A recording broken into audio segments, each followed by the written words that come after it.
প্রকৃতির লীলা, অপরূপ সৌন্দর্যে ভরপুর আমার এই বাংলাদেশ।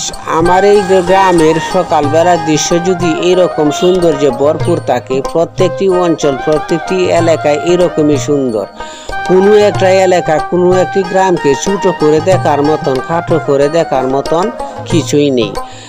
আর খাটো করে দেখে নিন্দুকেরা অনেক কথা নিতে পারে, কিন্তু এদের কথা কান দিতে নাই, আর কান দেওয়া ঠিক হবে না। আমার এই গ্রামের দৃশ্যগুলো, বাংলাদেশের প্রত্যেকটি গ্রামের দৃশ্যগুলো এরকম দেখা যায়। আমাদের হোসেনপুর উপজেলা 90টি গ্রাম আছে, 90টি গ্রামে বিভিন্ন গুণে গুণান্বিত এরকম সৌন্দর্য ভরপুর আমার এই গ্রামগুলো। আমার এই গ্রামের রাস্তার দুই পাশে আম, জাম, কাঁঠাল, লিচু, বেল এবং কলা গাছ সহ বিভিন্ন ফলের ভরপুর আমার এই গ্রামগুলো। আমার এই গ্রামে প্রত্যেকটি অঞ্চলে এরকমই সুন্দর দেখা যায়, বাংলাদেশের প্রত্যেকটি গ্রাম।